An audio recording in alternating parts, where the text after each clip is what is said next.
नमस्कार, जय Hind, Vande Mataram. SPD news में आप सभी का फिर से स्वागत है। दोस्तों, अगर आप हमारे चैनल पर नए हैं तो चैनल को सब्सक्राइब जरूर करें। कर्नाटक में विधानसभा चुनाव की जैसे जैसे तारीखें नजदीक आती जा रही है वैसे वैसे कर्नाटक का चुनावी ओपिनियन पोल बदलता नजर आ रहा है। कर्नाटक के अंदर 10 मई को कुल 224 सीटों पर वोटिंग होने वाली है, यानी कि आज से ठीक 4 या 5 दिन बाद विधानसभा चुनाव की प्रक्रिया कर्नाटक के अंदर शुरू होने वाली है और कर्नाटक के अंदर 13 मई को फाइनल नतीजे आने वाले हैं। लेकिन कर्नाटक के अंदर जिस प्रकार से चुनाव से पहले समीकरण जारी हो रहे हैं वो समीकरण इस बार बीजेपी हो, चाहे कांग्रेस हो या फिर जेडीएस पार्टी हो या फिर कोई अन्य पार्टी हो, सभी बड़े नेताओं की नींद उड़ाती नजर आ रही है। कर्नाटक के अंदर इस बार कुल 224 विधानसभा सीटें हैं और 224 विधानसभा सीटों में किसी भी पार्टी को एक तरफा सरकार बनाने के लिए 113 सीटें लाना बहुत ही जरूरी है। ऐसे ही कर्नाटक के अंदर पिछली बार हुआ था जो बीजेपी पार्टी ने कांग्रेस पार्टी को बड़ा झटके देते हुए जीत का बहुमत हासिल किया था, लेकिन इस बार बीजेपी पार्टी कर्नाटक के अंदर फिर अपनी सरकार बनाने को लेकर बड़े बड़े वादे करती नजर आ रही है। लेकिन कांग्रेस पार्टी भी इस बार बीजेपी पार्टी को मात देने के लिए पूरी तरह से मैदान में उतरी हुई है।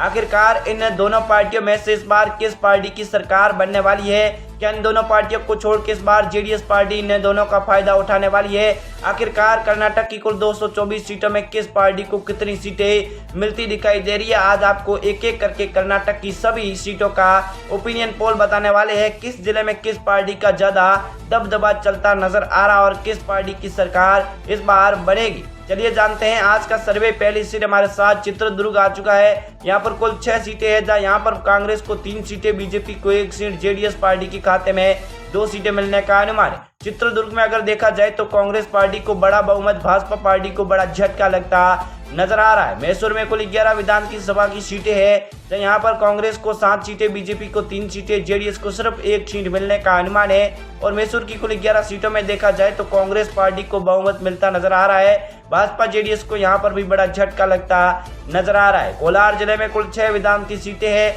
जहाँ यहाँ पर कांग्रेस को 2 सीटें, बीजेपी पार्टी को 3 सीटें, जेडीएस पार्टी के खाते में 1 सीट मिलने का अनुमान है। कोलार में अगर देखा जाए तो कांग्रेस को बड़ा झटका, बीजेपी को बड़ा फायदा मिलता नजर आ रहा है। 1 सीट पर बीजेपी आगे नजर आ रही है। दक्षिण कन्नड़ की कुल 8 विधानसभा सीटों की बात करें तो यहाँ पर कांग्रेस को 5 सीटें, बीजेपी को 2 सीटें, जेडीएस पार्टी के खाते में 1 सीट मिलने का अनुमान है। दोस्तों, इस बार दक्षिण कन्नड़ के अंदर कुल 8 सीटों के अंदर होने वाले चुनाव में अगले जिले की बात करें हमारे साथ बांगलकोट आ चुका है। यहाँ पर कुल 7 विधानसभा की सीटें हैं, तो यहाँ पर कांग्रेस को 4 सीटें, बीजेपी को 2 सीटें, जेडीएस पार्टी के खाते में 1 सीट मिलने का अनुमान है। बांगलकोट जिले की कुल वो 7 विधानसभा सीटों के सर्वे वही दोस्तों आंकड़ों के अनुसार। दावनगिरी में कुल बात करें तो यहाँ पर कुल 8 सीटें हैं। 8 में से कांग्रेस पार्टी को 5 सीटें, बीजेपी को 3 सीटें, बाकी पार्टियों को यहाँ पर बड़ा झटका लगता नजर आ रहा है। यानी दावनगिरी में इस बार कांग्रेस पार्टी जीत की ओर बढ़ती नजर आ रही है, जिस प्रकार से सी वोटर सर्वे के आंकड़े नजर आ रहे हैं।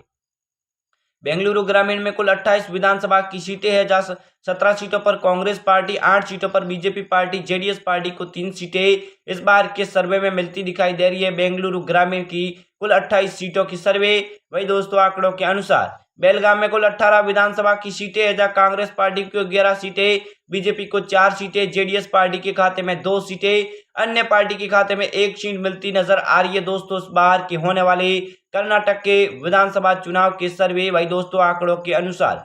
बेल्लारी में कुल 9 विधानसभा सीट की बात करें तो यहाँ पर कांग्रेस को 6 सीटें, बीजेपी को 2 सीटें, जेडीएस को 1 सीट मिलने का अनुमान है। अन्य पार्टी के खाते में 0 सीटें जाने का अनुमान है इस बार होने वाले कर्नाटक के विधानसभा सीटों के सर्वे में। बिंदर जिले में कुल 6 विधानसभा सीट की बात करें तो यहाँ पर कांग्रेस को 4 सीटें, बीजेपी पार्टी को 1 सीट पर बड़ा झटका लगता नजर आ रहा है। जेडीएस पार्टी के खाते में सिर्फ 1 सीट मिलने का अनुमान है इस बार होने वाले कर्नाटक के चुनाव वहीं ओपिनियन पोल में। बेंगलुरु शहरी में कुल 4 विधानसभा सीट है, जब कांग्रेस को 2 सीटें, बीजेपी को 1 सीट, जेडीएस पार्टी के खाते में भी 1 सीट मिलने का अनुमान है। अन्य पार्टी के खाते में यहाँ पर 0 सीटें जाती दिखाई दे रही है। बेंगलुरु शहरी में कुल 4 विधानसभा सीटों के सर्वे में। अगले जिले की बात करें हमारे साथ चिकमगलूर आ चुका है। यहाँ पर कुल 5 विधानसभा की सीटें हैं, जहाँ यहाँ पर कांग्रेस पार्टी को 2 सीटें, बीजेपी पार्टी के खाते में 3 सीटें, जेडीएस पार्टी के खाते में 0 सीटें, तो अदर पार्टी के खाते में भी 0 सीटें मिलने का अनुमान है।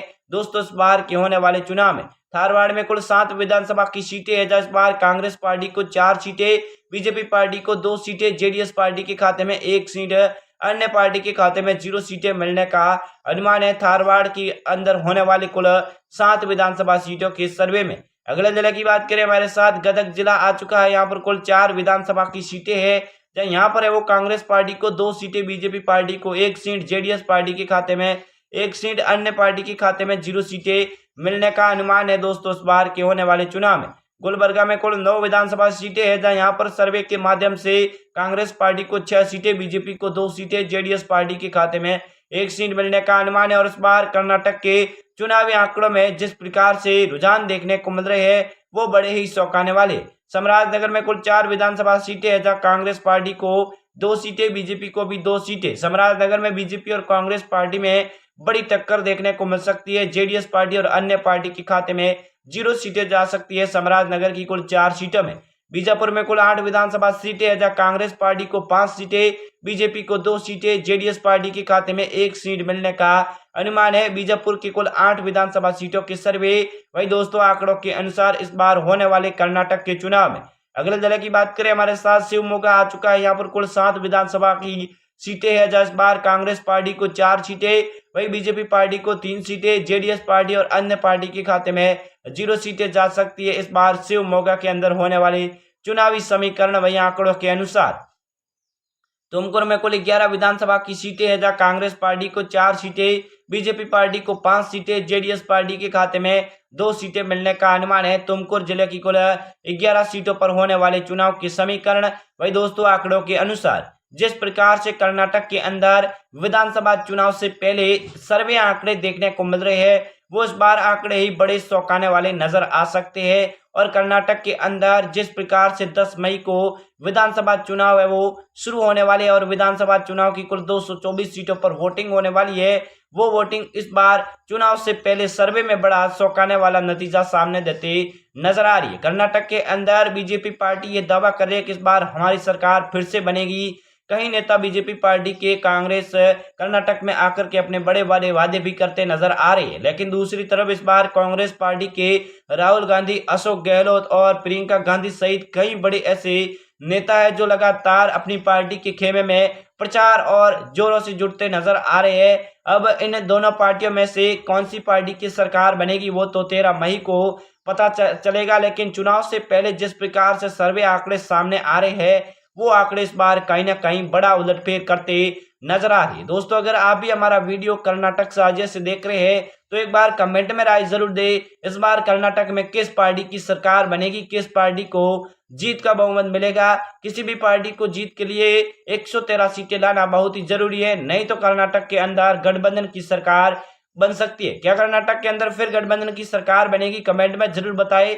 हम मिलते हैं नेक्स्ट वीडियो में। अभी तक आपने हमारे चैनल को सब्सक्राइब नहीं किया तो लाल बटन दबा के चैनल को सब्सक्राइब करना बिल्कुल ना भूलें।